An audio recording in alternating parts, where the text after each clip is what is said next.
Marco, ഉണ്ണി മുകുന്ദൻ്റെ Marco എന്ന് പറഞ്ഞ ഒരു ഗംഭീര പടമാണ് ഇറങ്ങിയത്. വയലൻസ് പറഞ്ഞാൽ അഞ്ചാതി വയലൻസ് എന്ന് പറഞ്ഞാൽ ഇതുപോലത്തെ ഒരു മലയാളത്തിലോ ഹിന്ദിയിലോ കില്ലിനൊക്കെ വെല്ലുന്ന രീതിയിലുള്ള പടമാണിത്.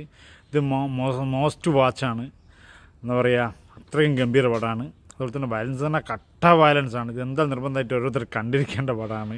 അത് കുട്ടികളും അതുപോലെ തന്നെ ഗർഭിണികൾ സ്ത്രീകളൊക്കെ ഒഴിവാക്കേണ്ടതാണ്. അതുപോലെ തന്നെ രക്തം കണ്ടു കഴിഞ്ഞാൽ പ്രശ്നമുള്ള ആൾക്കാരെല്ലാം ഈ പടം ഒഴിവാക്കേണ്ടത് തന്നെയാണ്. എല്ലാവർക്കും അറിയുന്നൊരു സ്പിൻ ഓഫാണ്, പക്ഷേ ആ ഒരു മാർക്കവും നല്ല ഇതിലുള്ള മാർക്കവും പക്ക വയലൻസ്. ഇവർ മാത്രമേ ഇവരുടെ ജീവന് മാത്രമേ ഒരു വിലയുള്ളൂ. ബാക്കിയുള്ള ആൾക്കാരുടെ ജീവനൊന്നും ഒരു വിലയും കൽപ്പിക്കാത്ത അത്രയ്ക്കും ക്രൂരന്മാരും അമ്മാതിരി സാധനമാണ് ഉണ്ണിമുകുന്ദനും സിദ്ദീഖൊക്കെ ചെയ്തു വെച്ചിരിക്കുന്ന അബ്ബാര ലെവൽ സാധനമാണ്.